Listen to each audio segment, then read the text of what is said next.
Hello, everybody. My name is Robin Koelsch. I am the Senior Director of Partnerships at Communities and Schools of Chicago. I use she, her pronouns, and I'm excited to be joined today by...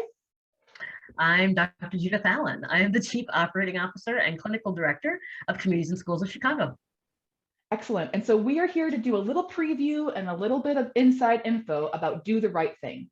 So my first question for you, Dr. Allen, is what is Do the Right Thing?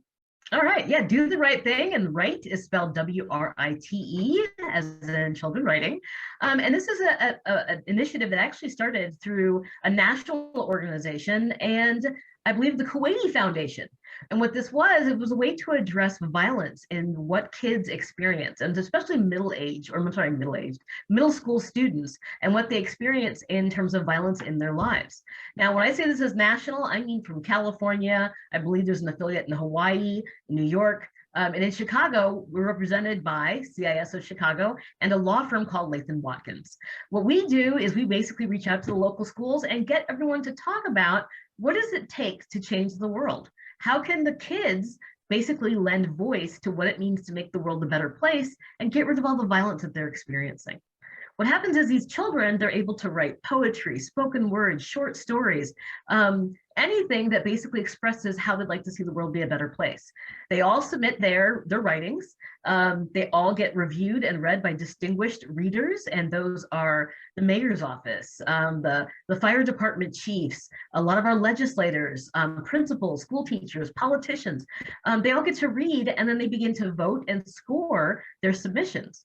What happens is the top 10 group of students join together and we have a dinner in May. From that group, 2 are selected, 1 girl, one boy, and they are sent to DC to represent the city of Chicago. What happens is all of those written pieces get put into one combined volume, and that is placed in the Library of Congress forever. So it's really a chance for kids to practice their writing skills and talk about what they're experiencing in their life. I love that. It sounds like it's just not prescribed. It's really there for the students to express themselves. And so I'm wondering, for educators and school staff that are listening to this and are like, yeah, I want to do this. How can they get started? What's like step one? Step one is to get your referral package. So your package is basically a list that you can get from the CIS of Chicago partnership team, the partnership specialist. Well, they'll be able to walk you through. There's a curriculum that's aligned to doing this. So this isn't just sort of a willy-nilly side project. This is something that can absolutely align to the Illinois State Department of Education curriculum on writing, reading, language arts. So it is an exercise that students can do in class. Once those are written, the teacher or the school partner basically will scan them to what is prescribed as the referral location in the packet. So it's super simple. This is something that students can do over the course of a couple weeks.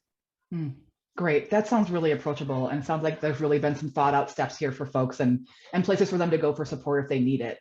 So speaking of support, we're talking about some heavy topics here, and it can be distressing for adults to discuss, let alone asking middle schoolers to really dig in on this. So what would you say to school staff? Like, how should they prepare? What should they keep in mind when they're delivering this opportunity to their students?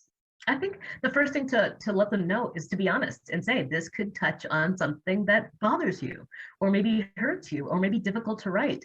So as you're thinking about what you want to write, we want you to really be open to talking to me, being the teacher, right? But I would also make sure that we get the school counselors involved. Let them know that you're doing this project. Because if we get the school counselors involved, as students, as we know, sometimes will act out in response to stressors, this would be a good chance to kind of redirect some of that energy into something more positive, like completing their written project. Yeah, that's great. That's so great. Okay, my last question for you is around parents, right? School staff that are delivering this, they want to work closely with parents, always working to develop those relationships. So how might they respond to a parent asking questions about Do the Right Thing? Right. I think letting a parent know that this is really part of the healing process for a lot of our students, in addition to them working on their language art skills, it's also a way to help them get recognized, not just the student, but the parent as well. Because a child that's showing sort of a thought process around curing something that's happening in their community is something to be really proud of.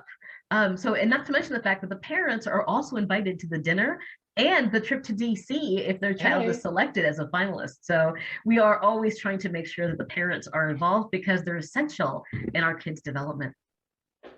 All right, well, everyone, you heard a little snippet here about Do the Right Thing. If you want more information, please reach out to your partnership specialist, and we'd be very happy to help. And we're excited to hear these submissions and see them from everybody, right? So let's get to it. Do the right thing. Thanks, Robin.